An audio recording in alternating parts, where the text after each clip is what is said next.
Hello, everyone. LC Holt here, and this is my update for the week of June the 29th. Today, I'm joined by Rebecca Ivey and my old buddy Chaney Morrow. Chaney, welcome back to the show, man. Thank you.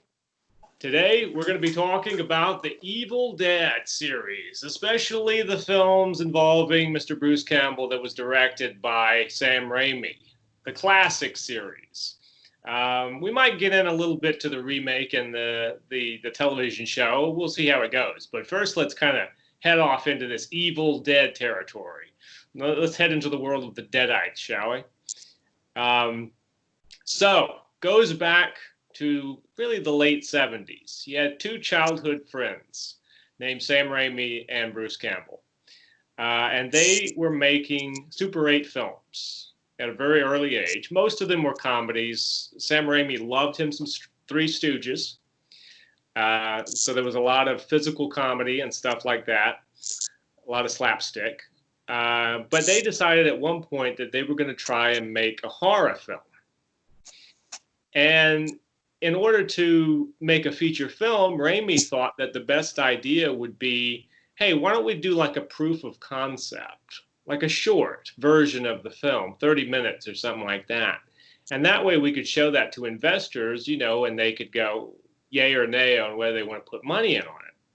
So they made this short film called Within the Woods, which you can find on YouTube. You can just, put in Within the Woods and watch the 30-minute short. It was shot on color 8mm. And was later blown up to 35 in order to show to investors. It's kind of a crazy choice because 8mm doesn't blow up well. It kind of makes it really grainy and really muddy looking. They made it for like $1,600.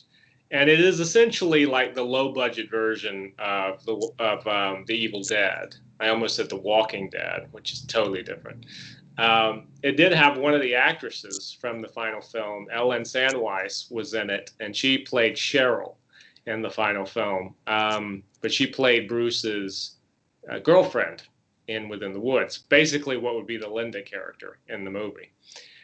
Have either of you, Chaney, have you seen Within the Woods? I have not, actually. I mean, I knew that there was a short, but I didn't know I could see it. It didn't even occur to me.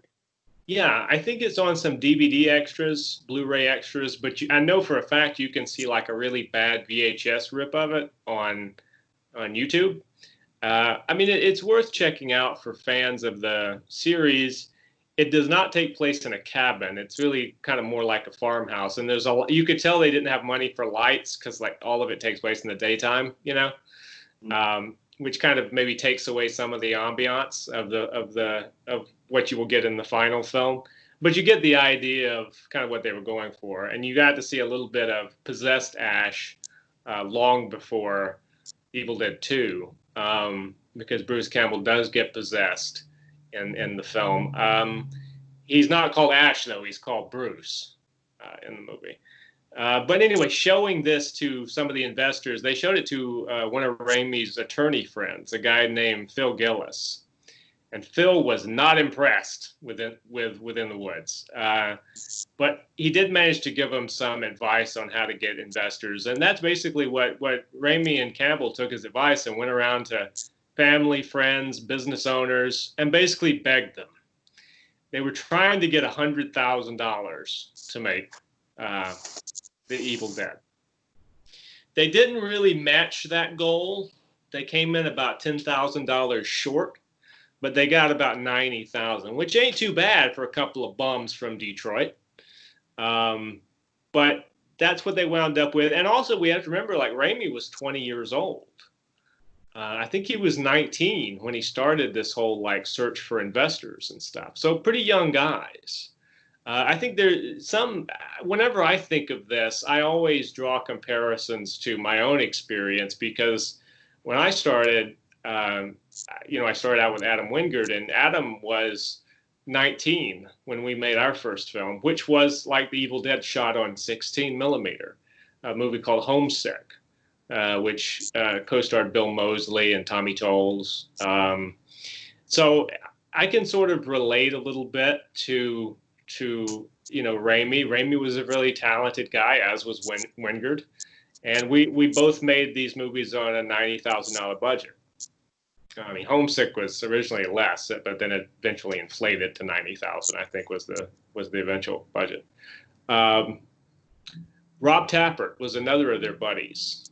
Robert Tappert was a friend of Raimi's and Campbell's from way back, and he came on to help produce this thing. Campbell was going to produce it, and Raimi was going to produce, write, and direct a movie that originally was called Book of the Dead. And in fact, all the way through the production, they called it Book of the Dead, which was a H.P. Lovecraft reference. And obviously in the final films, you do have the H.P. Lovecraft reference to the Necronomicon, which oddly enough, it's not called the Necronomicon in the original Evil Dead, if you recall it. Remember, it had some other name, but it was not Necronomicon Ex Mortis. It was, I can't recall the name they had in the first film, but come the second, it became, the Necronomicon. I met a guy named Tom Sullivan at a convention once, and Tom did the effects. He did all the prosthetic effects for the first Evil Dead, and he did the stop motion effects. And he had this, it was at Horror Hound, and I was there, and Bruce was there too, and Ted Raimi was supposed to be there, but he'd gotten ill. So he couldn't come. But yeah, Tom Sullivan had this table down in a room where the convention was taking place, and Horror Hound is a huge convention up near Chaney's stomping ground up in Cincinnati. And they said at one point, "Would you like to go down and see the Evil Dead room?" And I said, "Well, hell yeah, I'd like to see the Evil Dead room." And so, like, before they opened the doors to let, just all the people come in, they gave me like a private tour with Tom Sullivan, and he was showing me under glass. He had the original props, and there was the Book of the Dead with all the illustrations inside that he had drawn himself.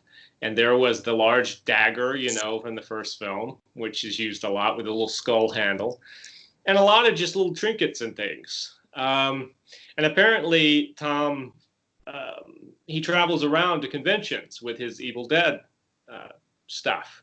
And of course, you can't touch it or get near it or anything, but he has some pretty amazing materials and props and stuff. He made a lot of props for the original film. He only worked on the first one.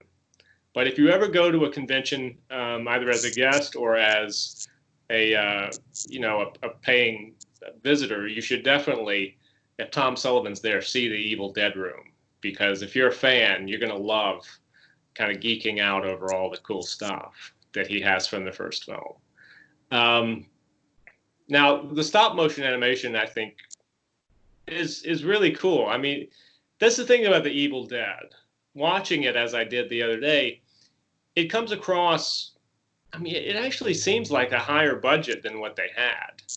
And considering the conditions they had when they were doing it, I mean, yes, I mean, sometimes with the mats shift a little bit on the stop motion, and that's never more evident than when you see it in 4K. But still, it came off pretty well. What do you think, Chaney? It reminded me of The Thing. You remember when there was this one stop motion effect they had, but they ended up scrapping it because it didn't fit in. Yeah. I think it worked. I mean, with all the insanity up to that point, I thought, I was like, oh yeah, sweet. Change it up a little bit. I mean, it looks like stop motion. But I liked it. I thought it was fun. It certainly didn't hurt the movie as a whole. I don't. Yeah, I agree. Beck, what do you think? I think it just made it look more stylized. So, because of the look of it, you bought into it because it was. Yes. Yeah. So you weren't thinking, oh, this is, I mean, if you watch it today, I mean, I don't look at it and go, oh, this is terrible. I just think, oh, this is very stylized. This is very. Mm-hmm. So yeah. I think that's what helps it. Yes. Well, I definitely agree with that. Yeah. There is that sort of sense of, of the stylization of it. I want to go into some of the conditions that they were on when they were shooting this movie, because like I said, the conditions were kind of rough. They wanted to shoot it in the hometown, Raimi's hometown of Royal Oak, I believe, Michigan, which is just outside of Detroit. They couldn't really shoot there because they couldn't find a cabin. They wound up shooting it in Tennessee, outside a little town called Morristown, Tennessee. And the cabin, didn't have any running water. I think it had phones and electricity, but that was about it. A lot of the crew members, and again, this kind of brings me back to the first film I did, Homesick, where we did kind of all sleep in one room, and, we didn't really have the problem of freezing because it was extremely cold when they were filming The Evil Dead. So much so that, like, whenever they'd shot out a room, some of the crew would take the furniture in that room, break it up, and like burn it out back as a bonfire just to get warm, But this whole kind of guerrilla filmmaking is something I could definitely relate to, and I think, Homesick as a for instance, that was Wingard's rite of passage. Like, he earned Godzilla versus Kong, but with the experience that we all had on the original film that we did, our first film, because it was hard. It was a difficult shoot, a lot of pressure and stuff with the money and shooting on film and stuff. And Sam Raimi, I think, earned every Spider-Man movie he did, based on the how rough and tumble it was on the set of The Evil Dead. But they were pretty creative. And I do want to talk to you guys specifically about something that I admire tremendously about Sam Raimi. And it's the same reason I admire a lot of filmmakers, horror or otherwise, is that Sam Raimi has a very distinctive style, a signature. That when you look at a Sam Raimi movie, whether it's Spider-Man 2 or The Evil Dead, you can definitely see that's a Sam Raimi film. Whether you go into the crazy kinetic camera or the crash zooms or whatever it is, they are very distinctively his. And I always admire that in filmmakers who can add an extra style that is personal to them. Even in a Western. Yes, even in a great point. I mean, I think that The Quick and the Dead is probably one of the most arresting, like, visually. Oh, yeah. Man, I forgot about that one. Because the thing about The Quick and the Dead is that he's still in, like, Darkman mode, and like Evil Dead mode. He hasn't gone off into, he sort of subdued the style a little bit depending on the films that he did. Like, obviously, A Simple Plan, though it has some great Sam Raimi visuals, isn't going to be like all crazy cameras shooting in on people's faces and, that sort of thing. It's going to be more to the story of what that film is. But yeah, I mean, Quick and the Dead is straight up like old school Raimi with the camera moves and everything. I mean, the one I always remember is where Leonardo DiCaprio in that film gets shot. And he looks down, and this is such a Sam Raimi thing, but he sees his shadow on the dirt after the shootout, and there's a little pinprick hole in his own shadow where the light's coming through where he'd been shot. And that's like nobody but Sam Raimi would have thought of some visual quirk like that, Yeah, when Keith David is killed, the bullet in the head, where it goes, like, okay, yeah, that's Raimi all. Definitely. And Lance Henriksen's death too. I mean, he's all over that flick. Very enjoyable though. Very, very fun. Love it. It's A Simple Plan. Actually, that's my personal favorite film of his. But I like most of his stuff. I love A Simple Plan, and there is one moment in A Simple Plan that is so Sam Raimi. Like, when I was first watching it, I was really getting into the story because I think A Simple Plan has a great script by Scott Smith based on his book. And it's a really fascinating story. Great acting, of course, as well. Bill Paxton, Billy Bob Thornton, others. But there's that one moment that's so Sam Raimi in the house when they're all fighting, arguing, and the guns come out. Yeah. And, the wife comes after her husband has been shot, and Bill Paxton shotguns her because he has no other choice. And for one moment, like it goes full Sam Raimi, because when she gets shotgunned, like her body flies across the room and slams into the cupboards and hits the ground, and you go, "Oh my God!" Double barrel shotguns, man. He loves those double barrel shotguns. I tell you what, and he can show some double barrel carnage too, man. 12 gauge carnage, Sam Raimi style. But even in like Spider-Man 2, I know at the time when it came out, a lot of people complained about this because it's like they said, well, it's a kids movie. That scene is too scary for them. But the surgery scene, again, was one of those glorious moments where for that one scene, we went full Army of Darkness, with the crash zooms and the chainsaw comes up and you crash zoom into it, and everything. I love that bit. Like, okay, a little scary for a Spider-Man movie.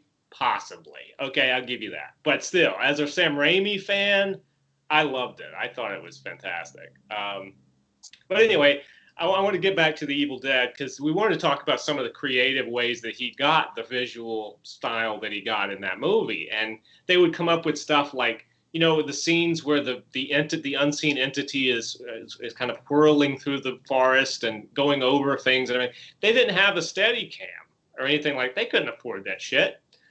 So what they did is they took a 2x4 and they strapped the camera to it. And like one guy got on one end of the 2x4, another guy got on the other, and they would just run through the woods, jumping over logs and stumps and whatever was in the way, and just racing, and to give this idea of the camera moving up and down, but to give it some sort of fluidity, so it wasn't all handheld shaky, as if there was an entity moving. There was another, obviously the final shot of the movie where the force comes through the back and goes through the house and then explodes through the door and then goes right up into Bruce Campbell's face. That was used by putting the camera operator on a bicycle, and he just rode the bike, through the woods, through the house, out the front door, down a ramp and into Bruce Campbell, literally into Bruce Campbell, and knocked him over to get that final shot, So I definitely wanted to point out something that I don't think you can do a Sam Raimi show of any kind without pointing out, which is the visual style, and how much I admire it. He's also known for torturing people.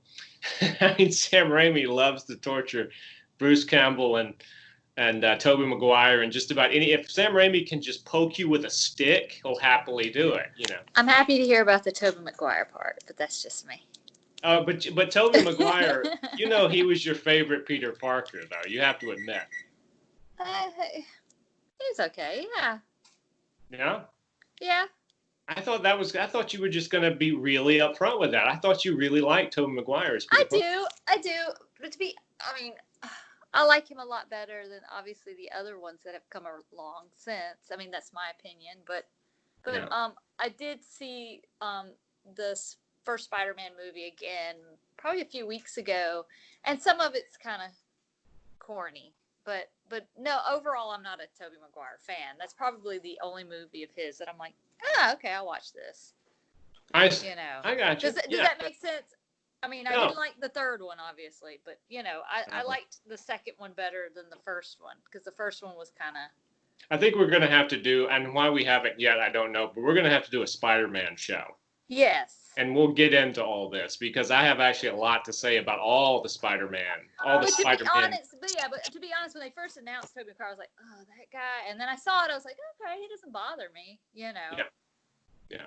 Yeah, no, I thought he was a good, I did think he was a pretty good Peter Parker. By the third film, though, you could tell that he was not interested in working out so much because whenever the mask was off, he had a little bit of a pooch there in the but that's why I'm not a I don't I like the movies, but him, I'm kind of I thought Wonder Boys was really, really good. Which one? Wonder Boys. Oh yeah. Michael Douglas, Danny Gentile. I thought that was really good. That's much older, but yeah. Well, hopping back over to The Evil Dead, let's go into the Coen brother connection. All right, Joel Coen was assistant editor on The Evil Dead. The main editor was a woman named Edna Paul, but her assistant in Detroit at that time was Joel Coen, who would later go on with his brother to do a similar thing with their first film, Blood Simple. They made a proof of concept short. They basically just took Sam Raimi's idea, and that's how they made their first Coen Brothers movie, Blood Simple. Did the proof of concept, then got the investors, and then made the movie proper. And they would go on to work together after The Evil Dead because they co-wrote Sam Raimi's second feature, Crime Wave, which was a huge flop and everything. I guess we'll get to that here momentarily. But it goes without saying that The Evil Dead Part 1 was not a huge flop. It was actually quite successful. A guy named Irving Shapiro. If any of you are fans of Night of the Living Dead, he was the guy who spotted Night of the Living Dead and got a distribution deal for it. Well, many years later, not quite 20 years later, but getting there, Irving Shapiro spotted The Evil Dead at a screening they had in Detroit. And he actually arranged for The Evil Dead to show at the Cannes Film Festival in 1982. Evil Dead goes to France. And it was there that the film sold. One of the big selling points was Stephen King was in attendance at the Cannes Film Festival that year. And he saw The Evil Dead. And he said, this is I quote, he said, this is the most ferociously original film of the year, is what Stephen King said. And at that time, as now, such a rave review from somebody like Stephen King of a horror film, really holds weight. Yeah, it means something. Yeah. Hell of a bump. It is. Yeah, absolutely. Because even in 1982, Stephen King is the man. So it got distribution, was commercially released, The Evil Dead, and it made $2.4 million on a $90,000 budget, which ain't too bad. That's like 8 times the budget, That's a win. Yes, it definitely is. It got Raimi's career started as a director. As I said, his next film kind of stalled a little bit. Crime Wave was not, it was a comedy, was not a horror film, is not really well known or well watched, but is definitely, and as I said, the Coen brothers co-wrote it with him. This group, these 3 guys, Coen, the Coens, and Raimi, also later would co-write a movie called The Hudsucker Proxy, which the Coen brothers directed.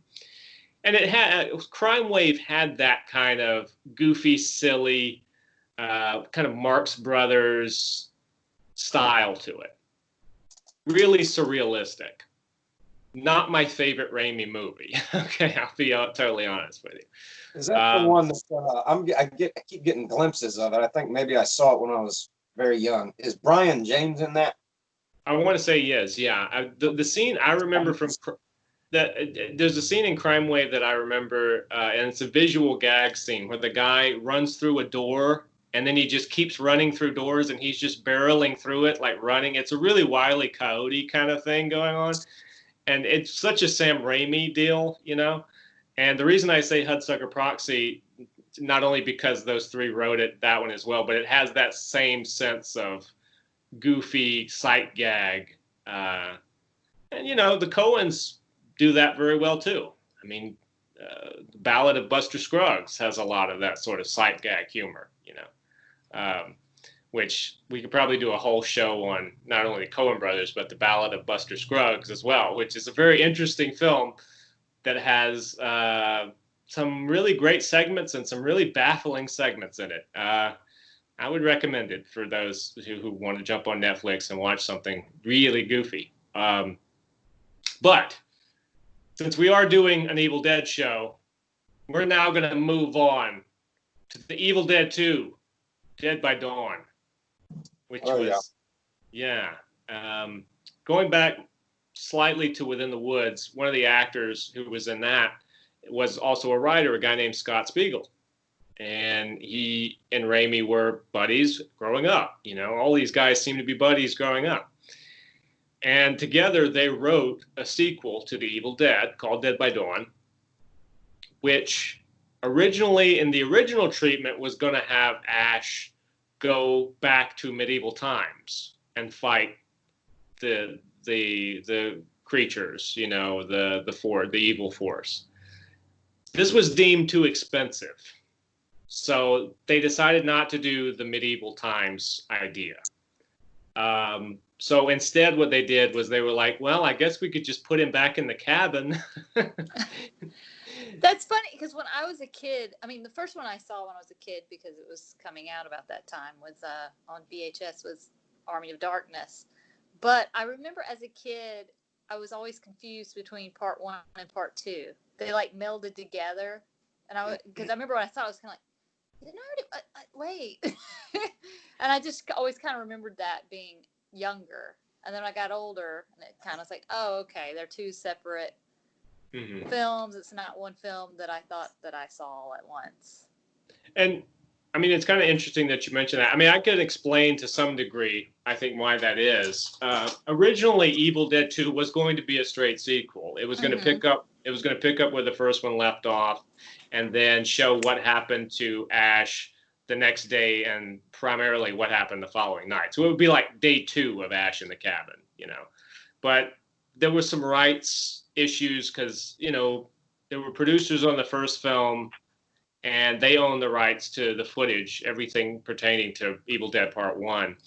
And Dino De Laurentiis, who we've talked about on this show many, many times, the famous producer, he was the one who picked up Raimi's Evil Dead 2 and agreed to finance it for like $3.5 million. Well, Dino and them could not strike a deal for some reason with the copyright owners of the original film.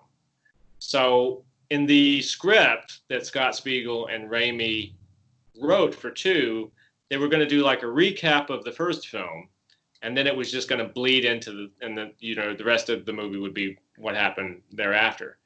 Well, they had to kind of reshoot all of the recap stuff, which leads us into getting, a new Linda, because each one of these films all have a new Linda's in it. Same character. Like no friends either. Like it's they totally threw away the idea that there were 5 people, but out of nowhere in our recap, they're like, oh, because I watched them in succession just the past 2 days. I was like, oh yeah, I forgot. Those guys didn't exist. Yeah, they just don't exist. They were never there, which is a shame because I liked I liked them. I liked that whole first cast in the movie. I thought they were all fun. A little campy, but I mean I liked them. I liked them all. They were all enjoyable for me. And I think that the actors in that first movie, as you point out, are really good. I mean, they're not bad at all. Especially, I like the lady who was in the proof of concept that played Cheryl, who gets possessed first in the Evil Dead. Who is Ash's sister? If you remember, Ash had a sister in that first movie who died. She's the one that's in the basement. Always, trying to get out. And also Scott, even though the guy that plays Scott, obviously you can tell the pickups when they went back to reshoot stuff for Evil Dead Part 1, his hair is considerably shorter in certain shots, But, you can go, well, this is a low budget movie. They probably didn't have like a real continuity person because there's a lot of continuity errors and like how much blood is on Bruce Campbell in his shirt and stuff like that. And lots of reshoots and things. So but yeah, I thought that those guys were great, and it does kind of suck that they're just sort of erased from existence, and now it's just kind of Ash and Linda, who looks totally different, Ash made a completely, he became a whole different person in part 2. In the first one, he's like, kind of sweet-faced, and hell, his buddy does most of the heavy lifting, up until he gets killed. Like Ash just kind of there and still sweet-faced, and then come part 2, he's like, super macho, super manly. It's like they collectively said, okay, let's make this about Ash. Let's make him a badass, funny macho guy. Because it's nothing like him in the first one. The difference Ash's is hysterical. But it's like they decided, okay, let's be funny. Let's make more gags in this, because the first one was not as funny. I mean, I thought it was, scary, man. I thought it was damn good. I didn't get, even with the effects being a little, over the top. I thought it was super scary, whereas the second one is more like gore and, fun, just funny. Yeah.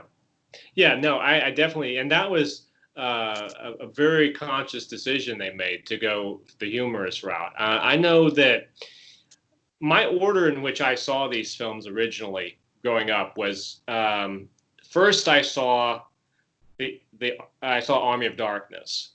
My brother absolutely loved Army of Darkness, and I was a horror fan, but I wasn't familiar with the Evil Dead films at that point.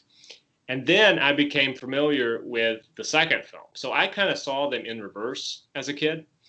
And I told my brother, I'm like, Army of Darkness is a sequel, right? Because he thought it was just a standalone movie. Because it's not like Army of Darkness. It's not Evil Dead 3 Army of Darkness. And he was like, no, really? No, it's not a sequel. And I was like, it is a sequel because I just watched Evil Dead 2 and it leads into Army of Darkness. So I was like, you got to watch Evil Dead 2. And he's like, he hates horror films. And he's never seen any film I've ever done because he hates horror films. But he's like, I'm not watching that. It's called Evil Dead. That's a horror film. I was like, dude, you got to watch it. So eventually I got him to watch it, and he was like, oh, wow. So now we get to see how Ash became Ash, because you do see that progression of like at the beginning, he's just the guy there with the girl. And then by the end of the movie, he's full on like Ash Williams from the Army of Darkness, with all the little catchphrases like, let's go, groovy, all that stuff, So I had kind of an interesting experience being introduced to these films. I think that's the only film series I actually watched in reverse without kind of knowing.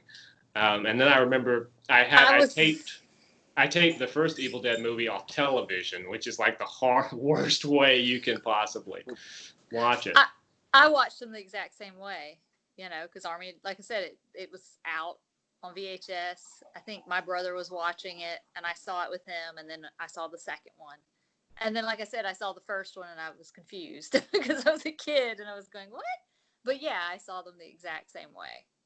Yeah, and the first one was so tonally different. I can actually remember watching the first one, taping it off TV, and it was a night on Halloween where Rob Zombie, long before he was a filmmaker, but of course he was already the lead singer of White Zombie, he was hosting Sci-Fi Channel Horror Weekend for Halloween that year. And I remember him sitting there introducing the Evil Dead, and he was talking about, some people say that, the films got better with Dead by Dawn and then Army of Darkness. And he was like, they don't. This is the best one, in that Rob Zombie way it is. Little did he know, he would eventually make sequels that people would deride. But at that time, he wasn't to that point yet.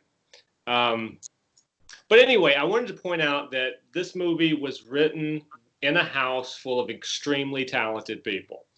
At the time this film was written by Sam Raimi and Scott Spiegel, the other housemates they had were Frances McDormand, who was and is Joel Coen's wife, Holly Hunter, and Kathy Bates. I didn't know about Kathy. I'd heard the other names before, but not Kathy Bates. That's a powerhouse. My God. I tell you, that house was full of some aspiring filmmakers and actors, wasn't it? Yeah. Wow. They all did pretty well for themselves, and would go on to work together after fame struck. Because of course Holly Hunter was in Raising Arizona, and Kathy Bates has worked with Sam Raimi. But anyway, more sight gags in this movie. As Chaney said, more humor, less grueling horror. This time they weren't in some uncomfortable real cabin in Tennessee. They built the interior cabin sets in an equally uncomfortable space, from what I understand. But it was indoors and a little more controllable. It was in a junior high gymnasium, is where they built in North Carolina, I believe, because that's where Dino De Laurentiis had a studio in Wilmington, and not far from Wilmington, in a neighboring town called Wadesboro, North Carolina, there was this junior high school. They built the sets they needed inside there. And I also wanted to point out, I could have pointed this out with the first movie, but this is just as relevant. At this time, Sam Raimi and Wes Craven had this in-joke feud with each other, which began on the first Evil Dead.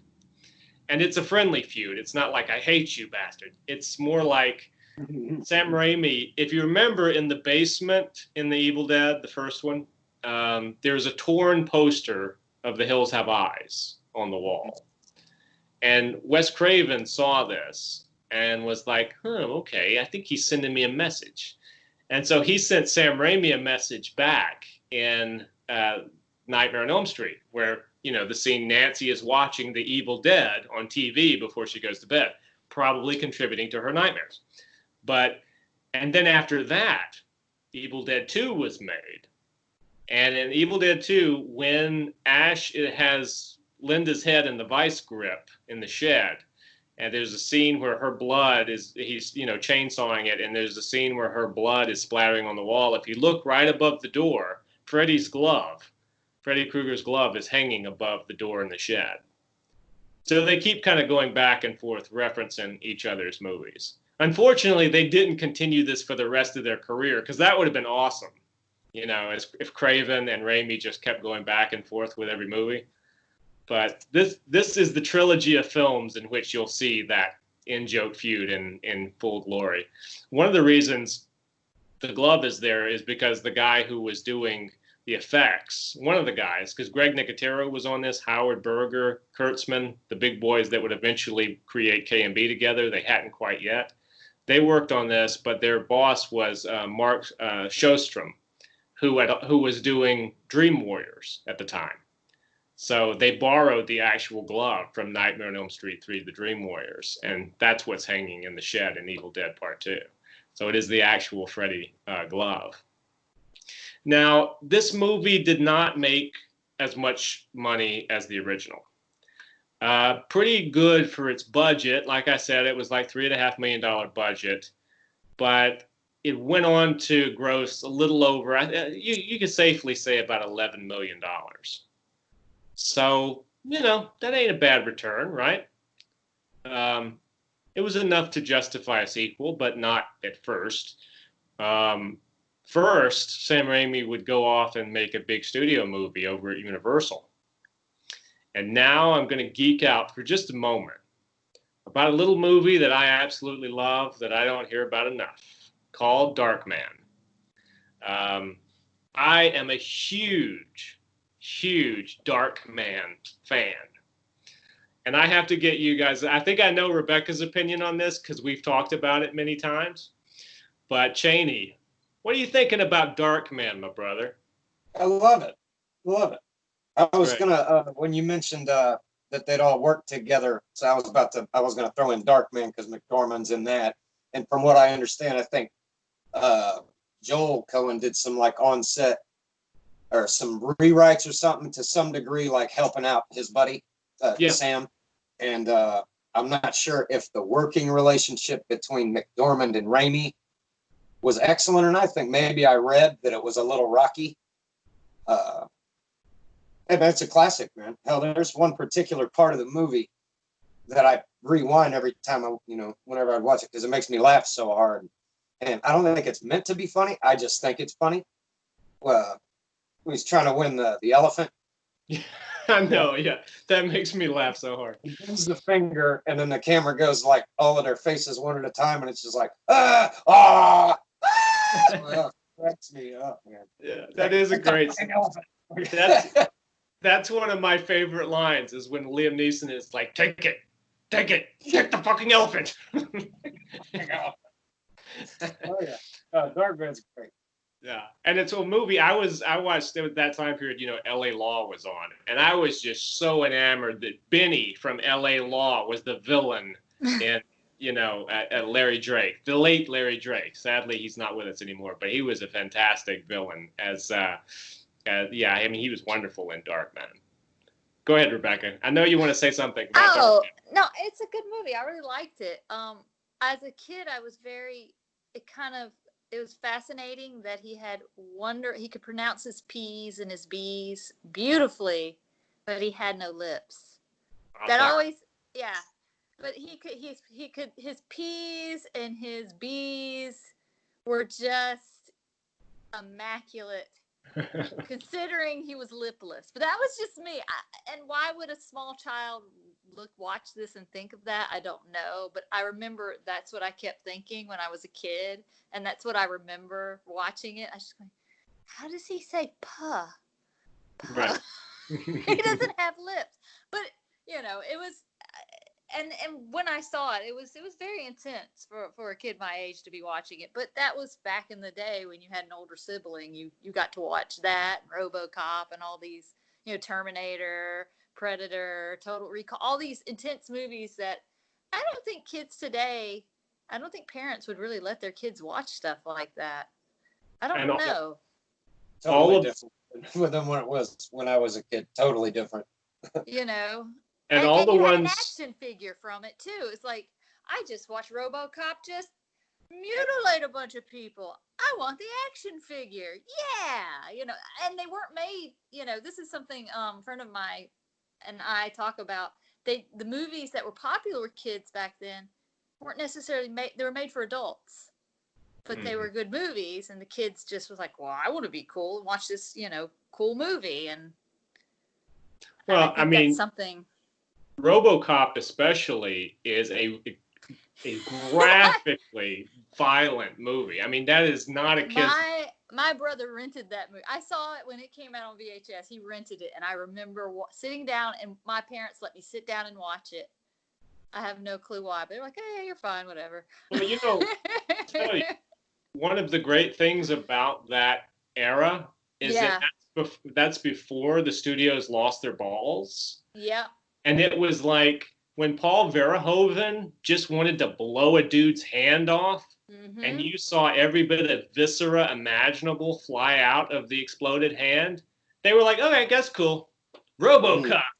Yeah. Superhero. But the thing is like, it's just not just violence with a dumb story. It's a good story. You're invested in the characters, and Well, hang on, because we're gonna have to do a RoboCop show. Okay.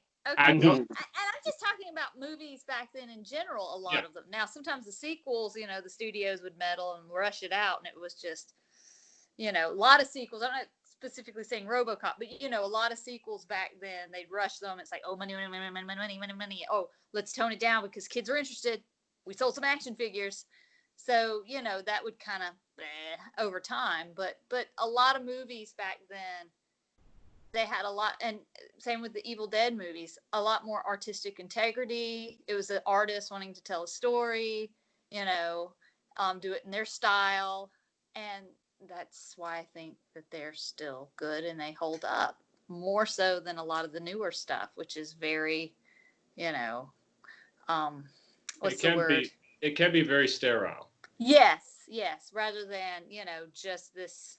Because creation. I think there's more of a interest group. What is it like when you do test screenings and talking stuff? about like focus groups. Focus group. Thank you. Sorry, I couldn't have my brain. Yeah.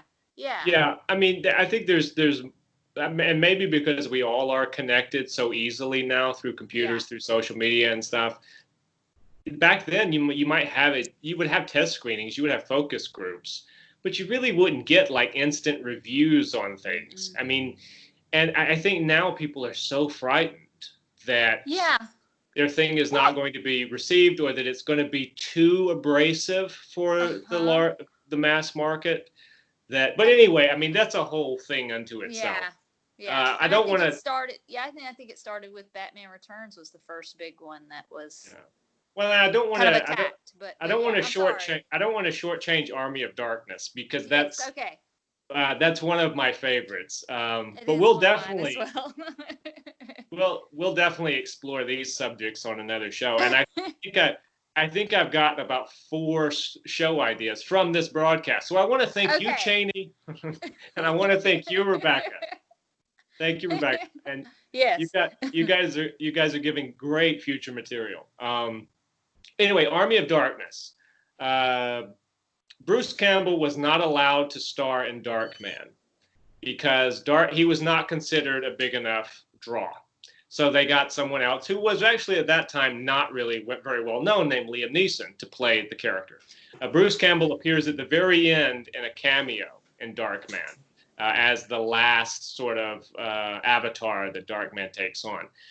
But Universal, when they decided to co-produce Army of Darkness with Dino De Laurentiis, had no problem signing Bruce Campbell up, because who the hell else is going to play Ash? And even though the budget of this film was considerably larger than the previous two Evil Dead movies, it was in the 10 million range, they were like, well, of course, yes, Bruce Campbell can star in this. We have no problem with that. And finally, they got to do the medieval times idea, where they got to say, because one of the big things like everybody talked about, Bruce Campbell, Rob Tappert, Sam Raimi, and the guy who eventually co-wrote the script, who was Sam Raimi's brother, Ivan, they all wanted to get Ash out of the damn cabin this time. They're like, no more cabin, okay, if we're doing another one. So they sent him to the year 1300. And it's such, I mean, I can't describe how hilarious this movie was to me growing up. I mean, this is where you got it near the end of Evil Dead 2, but this is like full-on Bruce Campbell persona here in Army. I have to say this. When I was in school and we were reading A Connecticut Yankee in King Arthur's Court, my elementary school teacher, she showed us Army of Darkness, because she's like, this is kind of like this. We watched it in elementary school as part of our Mark Twain A Connecticut Yankee study for the week. I tell you, I love your elementary school teacher. Yeah. That one. We don't get them like that anymore. That's right. The best I got in elementary school was we watched Attack of the Killer Clowns one day. And I don't know how in the hell we did that. We watched that one too. Unbelievable. I remember watching that one as well. I think it's safe to say these things would never happen today. Never happened. Kids are missing out. Yes, there would be such an uproar if Army of Darkness was in an elementary school. But it was sixth grade, I think. But it's interesting because, Sam Raimi had already developed quite a reputation as a filmmaker by this point. Obviously, he'd done one big budget movie and a slew of smaller ones. Even Bridget Fonda was a fan. And Bridget Fonda was such a fan that she was like, you know what? I want to be in the third Evil Dead movie.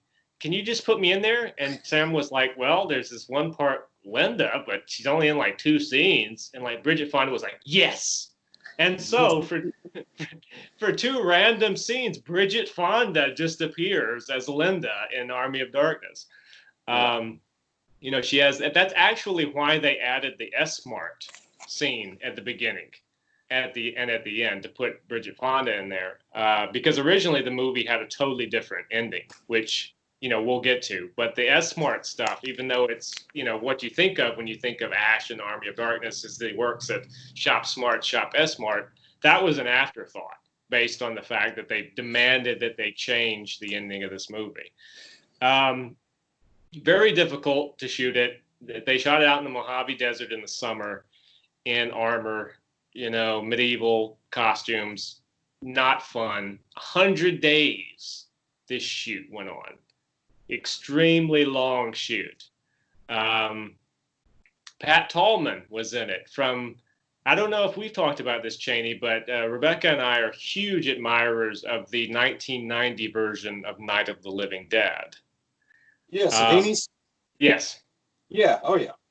Yeah. Well, Pat Tallman played Barbara in that, who I love that Barbara character in Night 1990.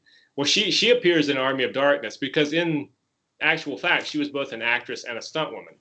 So she does a lot of the stunts. She's dressed up as quite a few of those Deadites doing the sword battles. And she also appears on screen as the evil possessed witch, that attacks Bruce Campbell there at the castle before he heads out on his mission. Which, has, again, I think, me and Maffei might argue about this later, but I think Army of Darkness rivals The Burbs for the most quotable movie, because there are a lot of quotes you can pull out of Army of Darkness and just roll, you know? I mean, mostly Bruce Campbell shit, you know, like, I don't know, so many of them. Hey, she bitch, let's go. You know, I mean, that's one of my favorites. He says that to Pat Tolman. Yeah. But anyway, yeah, there's so many cool things going on in this movie.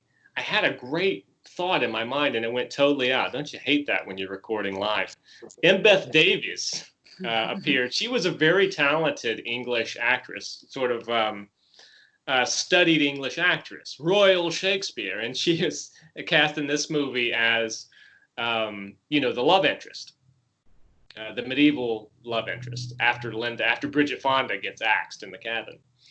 And I think she was maybe not quite as prepared for what this kind of movie was going to be. I think maybe she thought it was going to be like a serious acting job. And then next thing you know, she's wearing like the fright wig, you know, and has the crazy makeup on. But she would go on and do movies that were maybe more her cup of tea. Schindler's List, you know, she was fantastic in that. But before Schindler's List, she was in Army of Darkness. I guess, do you guys want to talk about the original ending? Are you guys aware of what the original ending of Army was? I am not. Well, at the very end of the movie, everything was the same up until Bruce Campbell rides off. And in the movie as it is now, you know, it dissolves to S-Mart. And then you get that awesome ending that is the actual climax now. Originally, the wizard, played by Ian Abercrombie, gives Bruce Campbell the potion. And he tells Bruce Campbell, you have to take a drop of this potion will make you sleep for a century. So you take 6 drops of the potion, and then you will wake up in your own time again. So then you see Bruce Campbell, he says goodbye to Embeth, and then he rides off and goes to this cave, and they blast they put like a version of dynamite, I guess, in the wall of the cave and close it off with rocks. And Bruce is sitting in, you know, his car, the retrofitted Oldsmobile, which is the Sam Raimi trait. And he takes the potion out and he's starting to put drops on his tongue, and he gets to 5 and something like the rock sort of slides and it takes his attention, and then he goes back and then he goes 5, 6. So he takes 1 drop too many of the potion. So then you see him like laying in this car and like spider webs are all over him, you know, starting to grow all over him, and his beard grows out real long. And he wakes up having overslept by a century. And he manages to crawl out of the cavern, and when he does, he sees that the world is like this post-apocalyptic nightmare with a red sky and buildings crumbled and everything. And he's like, no, you know, it's sort of like the Planet of the Apes ending. He's like, no, I overslept. And that's how the film was originally going to end. Universal didn't like that ending. They said, that's kind of a bummer, and the effects on the post-apocalyptic thing don't look too hot. So could you guys think of something else that's a little more upbeat? And then that's how you got the final ending, you know, at S-Mart. And all the S-Mart stuff was added earlier to make that ending make sense. Because it's like, you know, if you just throw S-Mart in at the end, it's like, where's he now? You know, that sort of thing. But I don't know. So what do you guys, you can watch this ending on YouTube if you so desire. It's on there. What do you guys think? Do you think they made the right choice? Well, the first 2, right? Those didn't have happy endings. Sure. Right. So I mean, did they? I mean, I like that idea. That's kind of cool. I mean, it just leaves it open that if we ever met Ash again, he's battling in a Mad Max scenario. But the sequence that's in there now with the rifle and the cart, that's so damn fun that, I just assume keep it. Yeah. So I guess I like that one. I'm fine with it. The other one seems interesting. I didn't know about that. So Yeah. I had no idea about the original ending. But the studio said no. So, yeah. what are you going to do? And Raimi said, he kind of liked that there was an alternate ending. He said he thought it was cool that, like in one universe, Ash is trapped in an apocalyptic future, and then in the other universe, he turns into like a cheesy hero at S-Mart. So he liked kind of the idea of both could be, which one ever you wanted. Now the release of this movie was delayed because there was some problems between Universal and Dino De Laurentiis in terms of the ownership of the Hannibal Lecter character. Universal was really keen on getting Hannibal Lecter from Dino because Dino made Manhunter. He produced Manhunter before Silence of the Lambs. So he actually had first dibs on Hannibal. And when Silence of the Lambs came out, they had to ask Dino De Laurentiis if they could use Hannibal Lecter's name. Because originally, for the film adaptation of Silence, they might have had to change that name. But luckily, they managed to get the name, and Hannibal Lecter was named that in Silence. Well, because of this dispute over that now very valuable character, all of Dino's films got postponed from release. And eventually Army of Darkness came out several months after. It was originally supposed to be like a summer movie, and then it came out in February of the next year. So maybe that affected the overall sort of gross on the film. The studio, I know, took a lot of the editing away from Raimi after the fact because they wanted a PG-13 comedy. And Raimi was like, well, I can try to cut it. And he really did, I think, genuinely try to cut it to make it PG-13. But he couldn't do it. And so the studio were like, well, we'll cut it then. We can make it a PG-13. So they took it away, gave it to another editor who did a bunch of cuts and still didn't get a PG-13. I mean, Army of Darkness is an R-rated movie, so it's kind of useless to take it away from him. So, those two things might have affected, especially the push in the release date might have affected the gross of the film, which was not all that high. It was not a horribly successful. It was not Darkman. Darkman was an enormously successful movie. Army of Darkness, not really so much. More of a cult movie, something that's grown over time. And I think probably a lot of horror fans who love like what we were talking about, the gore and the intensity of the first, maybe they don't like Army of Darkness quite so much, I myself am a fan. It's hard for me to rank these movies, though. I mean, probably my least favorite personally would be the second one. This is just me.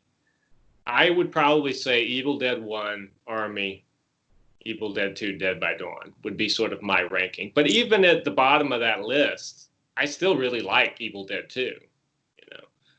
I don't know. What do you guys think? Which direction did you like in the story? Because it went a couple different ways. Did you like the straight horror approach? Did you like more the Army of Darkness approach? Chaney? That's a good question because you get to see both of them so well within the three movies. But my order of the films is the same as yours. Mm-hmm. Part one is the first one I saw. I got a real soft spot for it. It's it's a childhood movie of mine. It's like Ninja Turtles. I love it. I'll always love it. Part one is straight horror. Part two is horror comedy. We're meeting Ash. Part three is Ash, like realizing he gets to talk to a whole world of people, and you get to see him interact with more than just, two or three people in a cabin. So as effective as the horror was in part one, I would have to say I dig the horror humor more because it's you just you get more Bruce Campbell that way. Yeah. And he's so much fucking fun, man, to watch. And he's a terrific dramatic actor too. Most people never mention him. I mean, that he's got chops, man. He's good. You don't get to see it a whole lot, but dramatically, I've seen him do really some really good work. I'm a big Bruce fan. Rebecca? I like them all. But it's interesting for me when you watch it is how the idea just kept developing and the character kept developing and all of this is catchphrases and, because the first one, they're trying to make a movie on a budget and, and then the second one, you just kind of see where they take him, and then he turns, you just get to see where this character, how they grow this character into this, pop culture, Mm-hmm. A dude that lived arguably like the worst 3 fucking days of a life. I'm like, my goodness, man. I'm like, damn, yeah. that's 3 days. This is just the worst, man. He was given a raw deal. I'm glad. Well, when you said that the idea of Army was supposed to be the next day, I kind of would like to have seen, that makes more sense. But I understand why when you explained it, but yeah, I don't know. I just think it's a fun film series. I do too. I have a lot of fun with these movies. I very much enjoyed rewatching them. And the interesting thing about Campbell, because I've done conventions with Campbell, and he is Ash. That's the best way I can put it. I don't know if he was always. I don't know if he was always Ash, or if like after Ash became his thing, he sort of just took on Ash sort of. I think it's more of a combination of the two.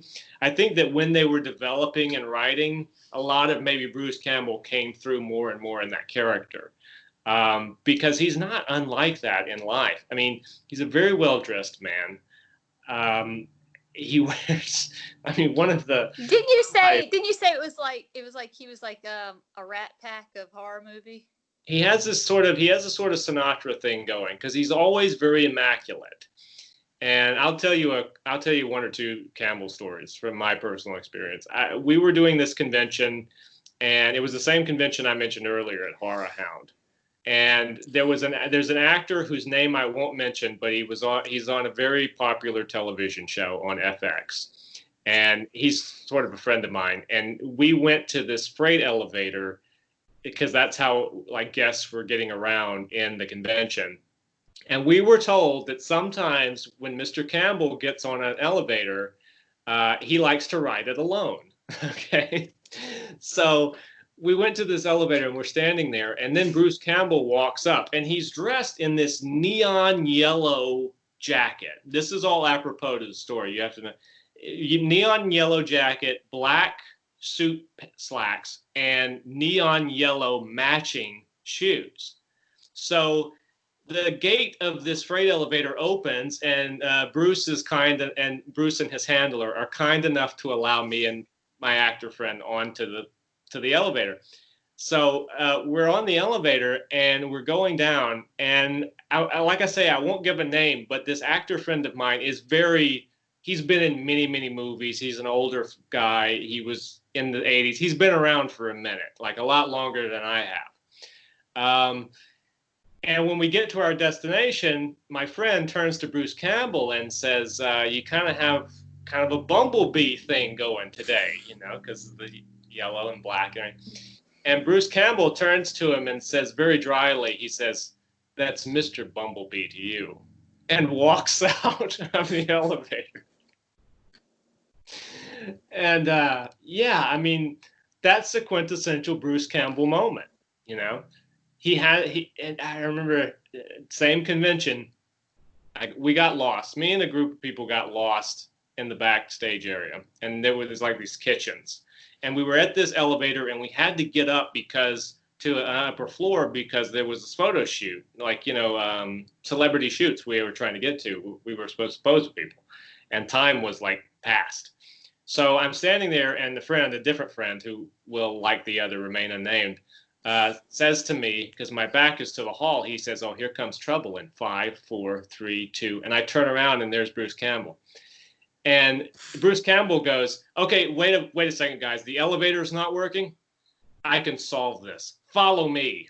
And he starts to walk, and we all start to follow Bruce Campbell because, why not? And so I'm sure the kitchen workers must have been just in awe of this group of people all following Bruce Campbell through this maze of different corridors and things. And Campbell knew his way around, because we eventually got to the elevator that we needed to get to that actually worked. and took us up. But yeah, I mean, that sort of those are a couple of my Bruce Campbell experiences. It would have been cool if like you all started getting individually picked off and it was just a sequel to Evil Dead at a convention. Right. Yeah. Yeah. And he's leading you. That would have been fantastic. Yes, yes. Great. But anyway, those are a couple of my Bruce Campbell stories. I hope he doesn't mind me telling them. I sincerely doubt he would. Yeah, I have to say, my probably one of my first Bruce Campbell memories was my dad watching Briscoe County. Briscoe County Junior. Yes. My dad would watch that show. Yeah. Wow. And I remember seeing that movie Congo. Oh yeah. And remember Bruce Campbell is in the opening scene. It's killed off, yeah. They cut him off. And when he gets killed, I'm like, wait a second, you can't fucking kill Ash. What? I'm done. I'm not watching this movie. Unfortunately, I should have just walked out then because the movie didn't get much better. I think Ash was the best part of that movie. Bruce Campbell. I'm already kind of confusing them in my head. But I anyway, called him Briscoe County most of my, I was like, oh, it's Briscoe County. That's right. Yeah. But as I said, he does have kind of an Ash persona. That is sort of what Campbell's like.